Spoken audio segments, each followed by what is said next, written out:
Assalamualaikum warahmatullahi wabarakatuh. Pada pembahasan kali ini kita akan membahas nahwu shorof dengan kitab Mustakili atau dasar-dasar Mustakili 2. Ya. Buku ini cukup baik karena membawa kita belajar nahwu secara umum, nahwu dan shorof tanpa harus memisahkannya.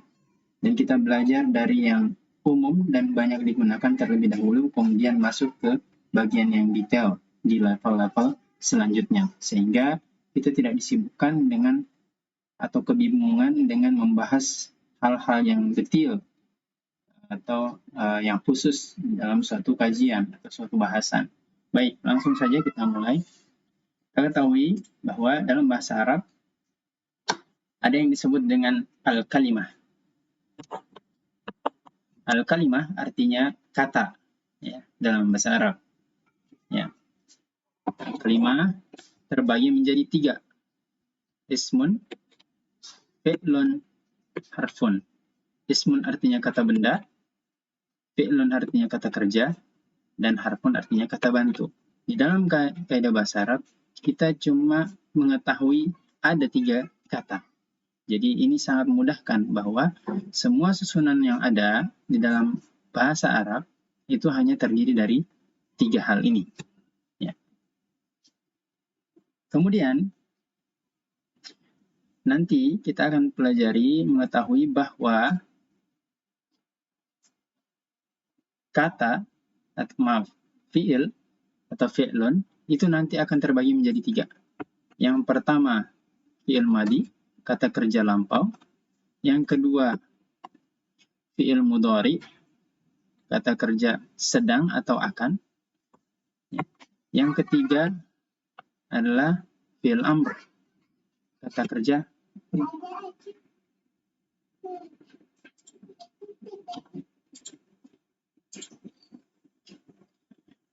ya.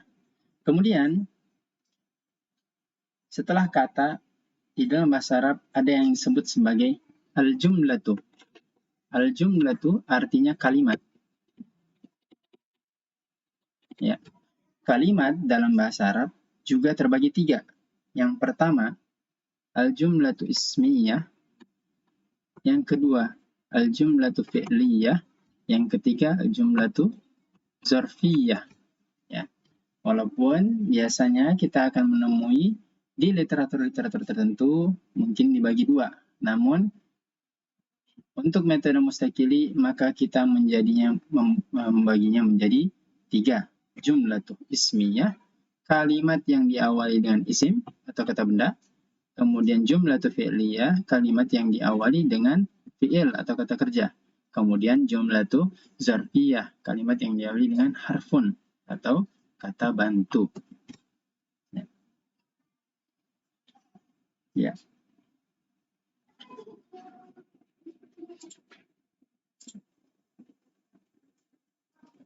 Hal yang pertama yang sangat penting dalam pembelajaran bahasa Arab adalah memiliki kosakata atau yang disebut sebagai mufradat. Maka sahabat-sahabat yang memiliki buku dasar-dasar mustakili 2 silahkan mengulang-ulang sampai hafal kosakata-kosakata yang ada di halaman 4, 5, 6, 7, 8, 9, dan 10. Jadi dari halaman 4 sampai halaman 10. Silahkan diulang-ulang sampai hafal. Juga termasuk halaman 11. Di sana ada kolom kata benda berupa sifat. Dengan memiliki kosakata yang banyak, maka kita akan mudah dalam memahami ataupun membuat kalimat ke depannya. Kemudian kita masuk ke bahasan yang pertama. Ya, kita melihat di sini ada 3.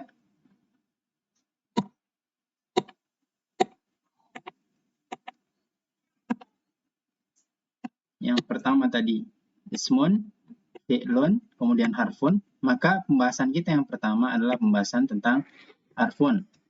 Ya. Jadi kita lihat.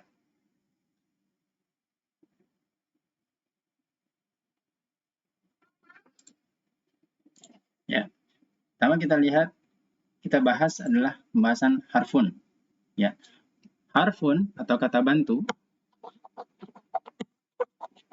ini terbagi menjadi dua. Yang pertama itu harfu jar, yang kedua adalah zorful makan. Harfu jar, jarin artinya huruf jar, dan zorful makan itu artinya keterangan tempat. Ya. Harfu jar ini terdiri dari min, dari ila, an, ala, fi, bi, ka, li. Ya. Ka seperti, li untuk sebagainya, untuk atau bagi, ya, dan seterusnya. Untuk di atas, ala ini artinya di atas dan melekat. Ya, misalkan di atas meja, buku di atas meja, maka bukunya melekat di atas meja. Kemudian untuk zarful makan, ada yang disebut dengan amama, wara'a, fauqa, tahta, janiba, haula, baina, kharija, dakhila. Silahkan sahabat-sahabat menghafalkan.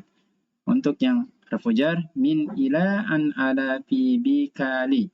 Kemudian yang sebelahnya, amama di depan, wara'a, fauqa, tahta, janiba, haula, baina, kharija, dakhila. Ada aturan pada saat ada kata bantu, ya, atau huruf.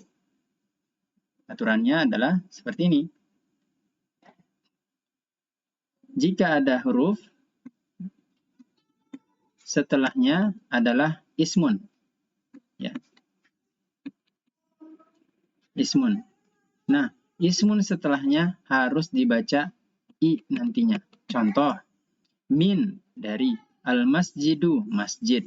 Jika digabungkan, maka menjadi minal masjidi. Kita lihat di sini ada i. Ya. Jadi ada huruf, kemudian ismun. Ismun setelahnya harus berharokat kasroh atau dibaca i. Ya. Kemudian zorful makan pun seperti itu. Kita punya huruf, kemudian ada isim. Ya. Jika dijumlahkan, maka dia menjadi amamal masjidi. Ya. Kalau tanpa alif lam, maka bagian belakang ini menjadi masjidun, maka gabungannya menjadi amama masjidin. Ya. Kalau tanpa alif lam. Dan seterusnya. Mari kita lihat di buku, ya, di halaman 19, ya, kolom kata bantu. Maka kita melihat di sini tiap contoh-contohnya. Yang pertama minal masjidi, kalau tidak memakai alif lam maka min masjidin, ya. Kemudian ilal madrasati, ya. Anil ustadzi, ya. Ini ala tambah al-kursiyu menjadi alal kursi, fil baiti, ya, di dalam rumah, bisayyarati, di dalam mobil atau dengan mobil, maaf, kal qirdi, seperti kera, li Muhammadin, ya, untuk Muhammad. Maka kita lihat di sini rumusnya, ya. Yang bagian pertama pada saat sudah menggabung, maka bagian pertama kita sebut dengan harfu jar, ya. Isim setelahnya disebut dengan majrurun. Jadi gabungannya adalah harfu jar plus majrurun. Ya. Kemudian jika dia bersambung dengan zarful makan, keterangan tempat, maka kita lihat amamal masjidi. Ya. Kemudian waro'al idarati, fauqa, dan seterusnya. Janibal imraati, di samping imarah, ya, di samping apartemen, haulal hadiqati, di sekitar kebun. Ya. Maka sama, jika digabung maka menjadi amamal masjidi, zarful makan yang pertama dan isim setelahnya. Namun saat dia sudah bergabung, maka kita akan menyebut zarful makan itu menjadi mudhofun, ya. Mudhofun, posisinya atau jabatannya menjadi mudhofun, dan isim yang tadi jabatannya adalah mudhofun ilai, ya. mudhaf, mudhafun ilaih.